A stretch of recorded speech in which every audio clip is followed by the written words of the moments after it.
pamatasan. Mugrow ta din na sa ato ang pagpangalagad. Ito pa. Growth ang realidad. Ato ang pagtuo. Okay.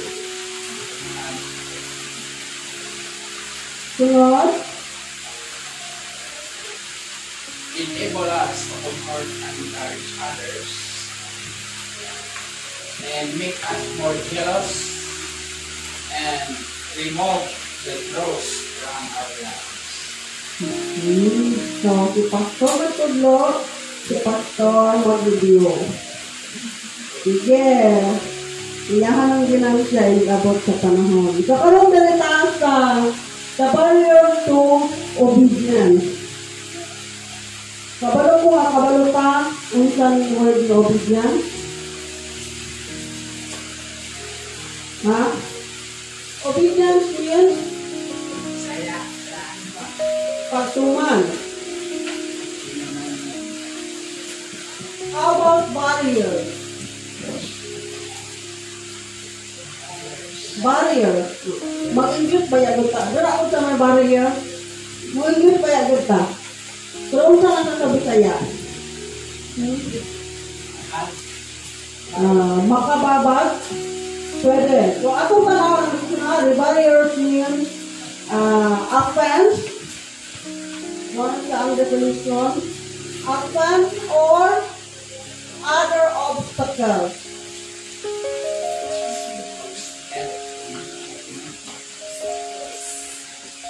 Obstacles to movement or access. So, sa laktod na pagkasulti, ang barriers, harang. Ano ako? Ang barriers sa Bisaya, harang. Mga makaharang sa ato ang pagtuman. Sige. So, before ka mo padayon sa key points, basahon nato ang 1 Samuel chapter 15 verse 1 to 7 or 22 to 23. 1 to 7. Samuel also said to Saul, "The Lord sent me to anoint you king over his people, over Israel. Now, therefore, heed the voice of the words of the Lord. Thus says the Lord of hosts, I will punish Amalek for what he did to Israel, how he ambushed him on the way when he came up from Egypt. Now go and attack Amalek and utterly destroy all that they have, and do not spare them, but kill both man and woman, infant and nursing child, ox and sheep, camel and donkey."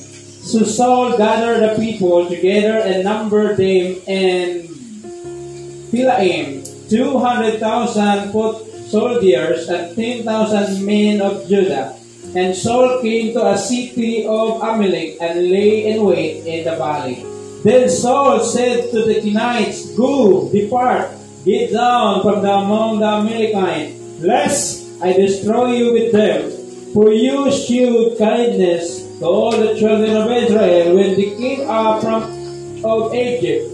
So the Kenites departed from among the Amalekites, and Saul attacked the Amalekites from Halea all the way to Seir, east of Egypt. Okay. So, that is 1 Samuel chapter 15 verse 1 down to 7. O 9. So, basahon na to ang 22 to 23. Hatag ka na 9.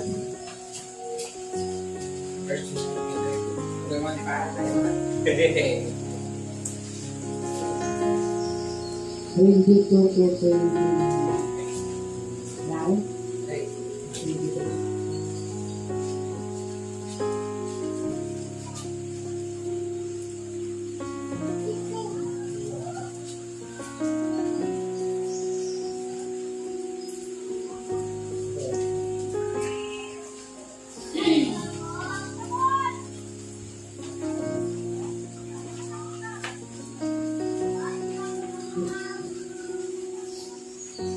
Samuel nun mas mahimutan ba sa Ginoo ang mga gasa at ang mga halat na mananap na sunugon kaysa pagtuman sa iyang kabuuan. Himali na ang pagsugod mas maayo pa kaysa halat na mananap na sunugon o ang pagtuman sa pulong sa Ginoo kaysa tambok sa kariro ang pagkakasupiro. 23. Samaran sa sala sa pagpunsultang espiritu o ang pagkadahil ulo sama sa sala sa pagsimbang Diyos kay isalikuan mo man ang kabubuton sa Diyos. Ibukasan kaniya sa inyong paghari. Okay, daghang salamat. So, muna sa ang ato ang basihan.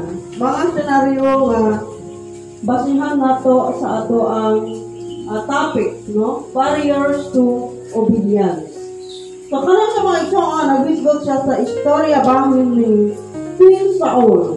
So, sa pagsugod, gitugo sa Ginoong Samuel, isip paglihok, aron paglihok kang King Saul, aron mahimong hari sa mga Israelita. Unsay gitugo niya diha sa verse 2. Basahon natong tanan. Verse 2, sinutan ko ang mga Amerikan tungod sa ilang pagpakigbatok sa mga Israelita sa dihang migawas sila sa Ehipto. Verse 3, busa at akiha ang mga Amerikanhon o pamatyas silang tanan. Lalaki, babae, gagmay o masuso, lakip ang ilang mga baka, karnero, kamelyo o asno. So, ingon nila, gisugo sa Diyos si Saul nga atakihon ang mga Amerikanhon, pamatyon silang tanan, ibig sabihin wala yoy ibilin. Lalaki, babae, dagko or adult or mga young ones, o uban ang ilang mga kahayupan. Mao ka na ang gisugo sa Ginoo kang King Saul. Then, sa verse 7, basahon na to, palihog ko basa, verse 7, atag na ko kay Tiskora.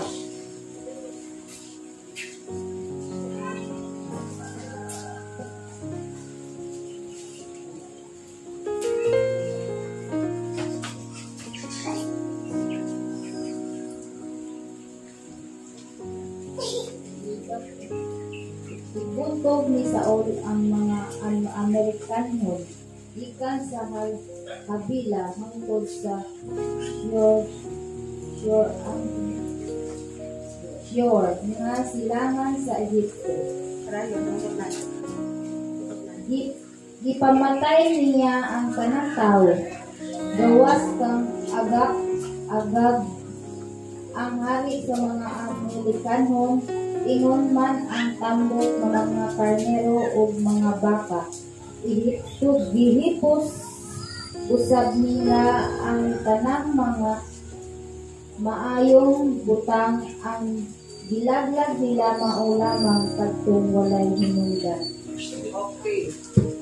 Okay. So, sa ato ang pag-analisar. Nito man ba si Saul sa gisugo sa ila, ha? Wala, kaysa tampok mo sayang. Okay. Wala sa nito man, kaya gisugo sa Ginoo, patyon tanan. Patyon ang tanan. Pero, wala niya gipatay ang hari. Wala niya gipatay ang hari. Wala niya gipatay ang mga tambok ng mga hayop. Ang ginaglag nila mao lamang kadtong walay hinungdan. So kung atong basahon rin na padayon na atong basa hangtod sa verse 35, Nakita nato dinha nga gisalikway sa Ginoo si Saul. Basahon nato dinha 24. Unya mingon si Saul kang Samuel, nakasala ako kay gilapas ko man ang sugo sa Ginoo. Ingon man ang imong mga pulong kay nahadlok man ako sa mga tao o gitahod ko ang ilang tingog. Busa karon ang ingon ko ikaw nga imo akong pasayloon o mapauli uban kanako aron simbahon ko ang Ginoo. Gingon ni Samuel, dili ako mukuyog kanimo kay imo mangisalikway ang pulong o gisalikway ka na sa Ginoo, ingon nga hari sa Israel. Kung natong padayon ng mga igsoon, after ato, wala na nagpakita si Samuel kang King Saul o gipatay ni Samuel si Agag ang hari sa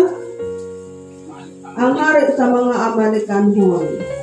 So, dinha sa verse 35, wala gayud makikita pag-usab si Samuel kang Saul hangtod nga siya namatay. Apan gikasubo ni Samuel ang hitabo kaniya. Ang Ginoo nagbasol nga gihimo niyang hari si Saul sa Israel. So nagmahay ang Ginoo kay nganong gihimo niyang hari si Saul nga wala nituman kaniya. So naatay upat ka points, key points na to dinha na sa barriers to obedience. So kanang naman di ay mamimong lisod ang obedience. When the obedience is hard. Kung sa mga rason. Anong lisod kaayo mo tuman? So, it is blank.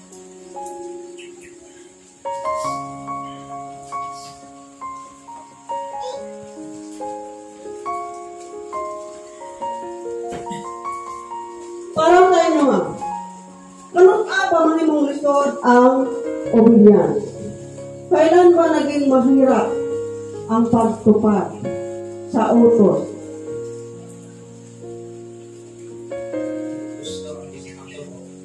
Ha? Masgi sunod nato ang ato ang kaugalingon nga kagustuhan. Mutuman ta sa ato ang gusto, isip, tawag. So na i-verse din ha sa New Testament ang John 14:15. Yun sa nakamemorize.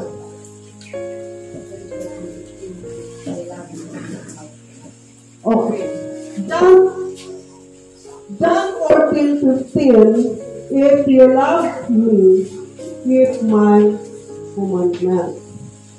Kung nahigugma kita sa Ginoo, tipigan nato ang iyahang mga sugo.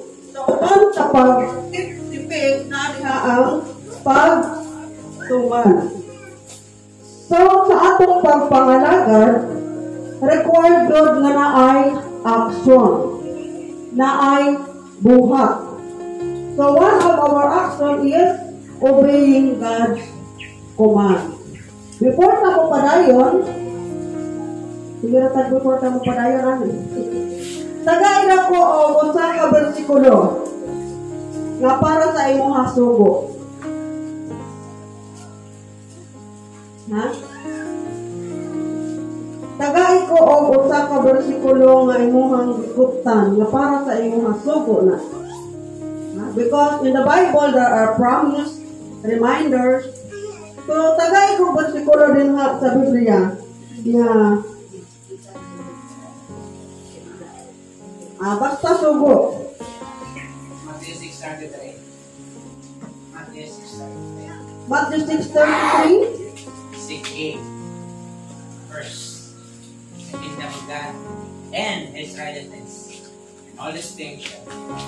Okay, Matthew 6:33. But seek ye first the kingdom of God and His righteousness, and all these things shall be added unto you. Ang sugo din ha, una nga pagpangita ang ginharian sa Ginoo o ang iyang pagkamatarong.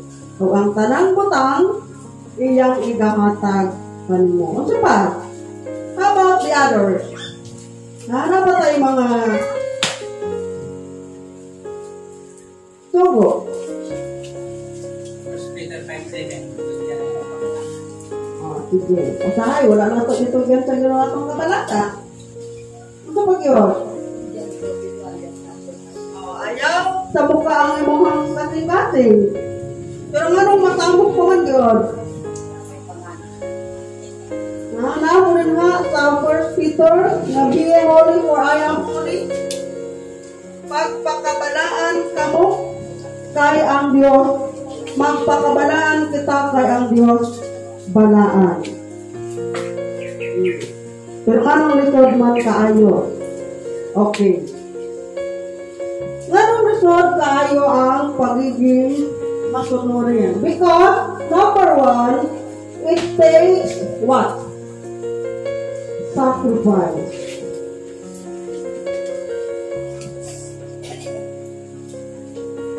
Diha sa atong pagtuman, kauban ni Ana ang pag-sakripisyo. Matong sa atong ganyan kaganina, lisod kaayo ang magiging obedient. Because, ginatuman nato ang ato ang kaugalingong kagustuhan or kabubuton. Kung dili nato na isakripisyo ang ato ang kaugalingon, dili gud sa mahimong matinumanon. So, batawon nato ang 1 Corinthians chapter 7 verse 1.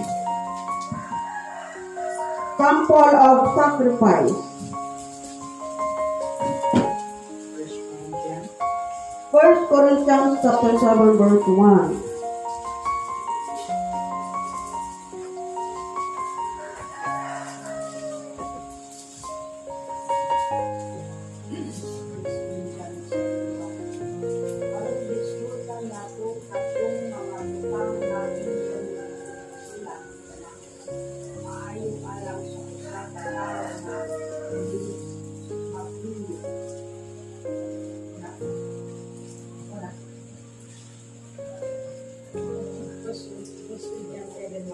Okay.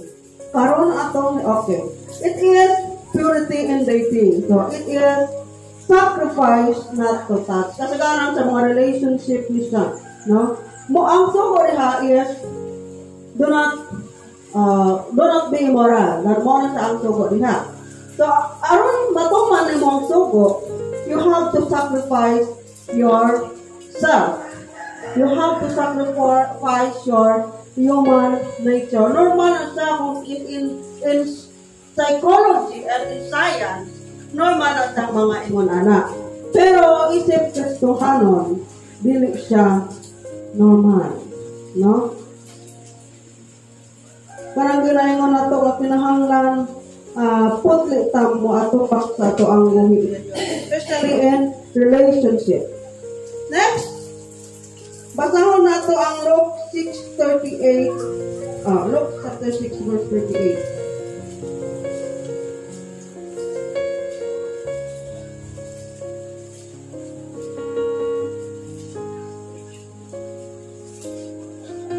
Paghatag kamo o kamohatagan ang gustong takos tinasok, tinantan o nakawas. Igabutang raon niya sa inyong sabakan, kay ang gidaghanon sa inyong ihatag. Mausap, kunya ang gidaghanon nga inyong ihatag. Okay. It talks about giving or tithing. So, maghatag aron paghahatagan. Kaya kung unsa ang tapos nga atong gigamit sa pagpanghatag, mauusap ka to ang tapos nga gamiton, parang taksanan nga gamiton sa paghatag sa atoa. So, in terms of giving, for example, nangayo ang imong silingan o asin. Tapos, gitagaan mo sa o isa ka kutsara. Makadawat po ka o isa ra po ka kutsara. Pero kung pala imong gamiton, tagaan mo sa asin nga pala imong gigamit, pangtakos, kung ihatag na mo sa iyaha, maupod na siya ang imuhang madawat. Maupod na ang gamiton na sukot na igahatag sa imuha. So kung natong basahon ang Malakay 3:10, pamilyar kayo taan ako ba dili gusto madunggan? Unsay gingon diha sa Malakay chapter 3 verse 10?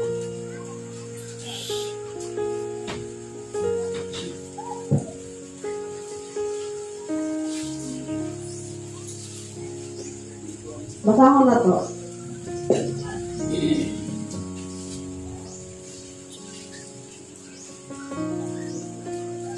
Dada ang subuok magkapulo nga ito sa templo aron matunay pagkakulitin. Sulayi ako o makita ninyo ang abiyan ko ang mga bintana sa langit kung ibukbuk kay kanino ang madatayaon ng mga panalangin. Okay. Tingnan rin ha, dalaan dito sa templo ang ikapulo, tibuok ikapulo, aron adunay pagkaon dito. Sulay ako o aron makit-an ninyo, ay kumpay? Sulay ako o aron makit-an ninyo.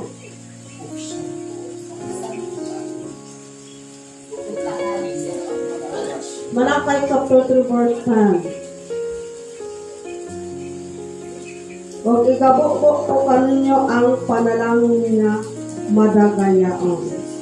So that is sacrifice. Patay, gusto tayo makahatang kung tibuok 10%, no? Labi na kung mauna na ang ato ang mga obligasyon.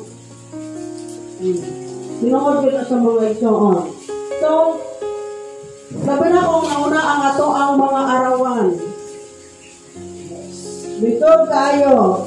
So, sacrifice. Sakripisyo sa nato na ato ang mga wants. Kanang mga gusto nato. Sabi na kung nauna ang ato ang mga obligasyon, bayronon. No. Dapat nakaset na ang tanan. Malakay 3 dias. Para sa mga igsoon. So, unahon na to nga, munghatag. Ihatag nato, iulit. Iuli nato ang bahin sa Ginoo o atong makita nga siya magapanalangin kanato. Dili lang basta panalangin kundi sa madagayaon in abundant blessings ato ang madawat. Okay? Then how to sacrifice? Natay duha nga ato ang tunan, and then ikaduha naatay mga rason. Nganong lisod kaayo ang pagtuman. Sama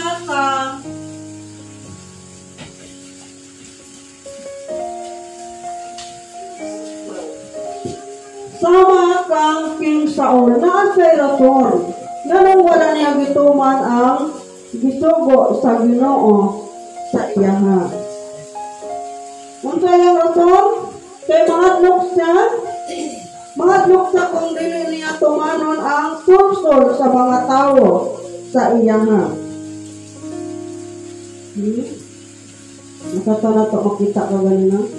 Ara sa verse 20. Yung na rin na, 1 Samuel 15:20. Yung sa bitubag si Saul kang Samuel. Bituman ko ang sugo sa Ginoo o nabihag ko si Agag, ang hari sa mga Amalikanhon, o gipamatay ko ang mga Amalikanhon. 21, apan ang akong mga sakop nanguha sa mga butang sa kaaway, aron ihalad sa Ginoo nga imong Dios dinhi sa Gilgal. Gikuha nila ang mga karnero, mga baka, o mga labing maayong mga butang, nga angay, unta, laglagon. Mon siya ang gilingon sa Proverbs chapter 14, verse 12. Kinsay pwede makabasa. There is a way that seemeth right unto a man, but the end thereof are the ways of death. Okay. Sa Proverbs chapter 14, nagingon sa dinha, dunay mga pamaagi nga alang sa tao maayo. Apan mosangpot kini sa kalaglagan. So para sa ato tama, para sa ato maayo. Pero unsay gingon niya din sa Isaiah 55:8-9.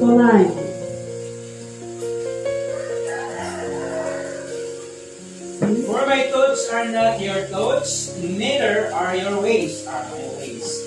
Said the Lord, for as the heavens higher than the earth, so are my ways higher than your ways, and my thoughts than your thoughts.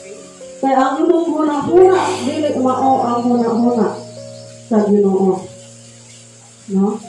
Ang iyang mga plano, ang iyang mga thoughts, taas pa or habog pa sa kalangitan, o ubos pa sa kayutaan. So wala kayo makatupong.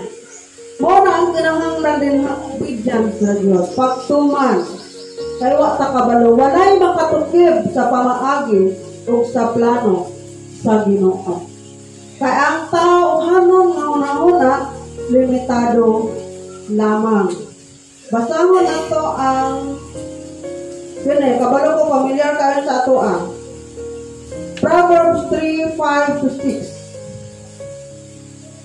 Trust in the Lord with all thine heart, and lean not unto thine own understanding.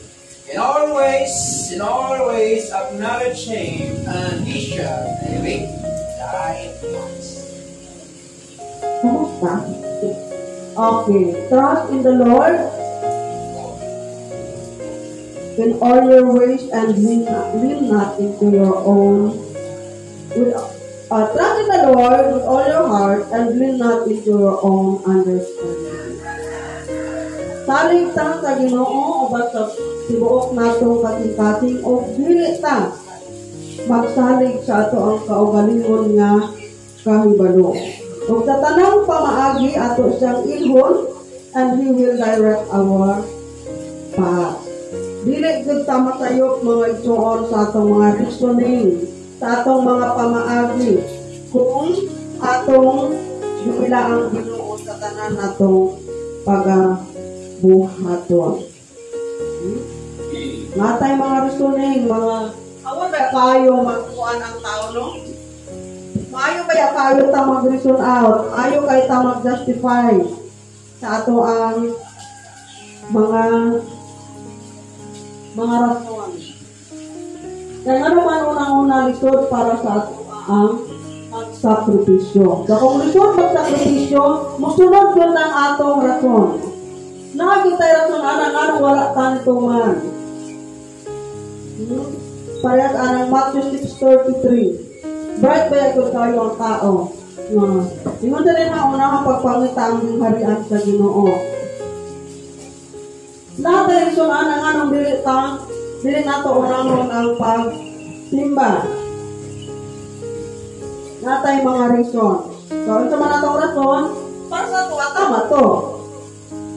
Para sa ato atama. Pero, masakabalo, nakalapas di ay tatang pinatawag nato ang obedience. Wala na ta, lituman. Okay?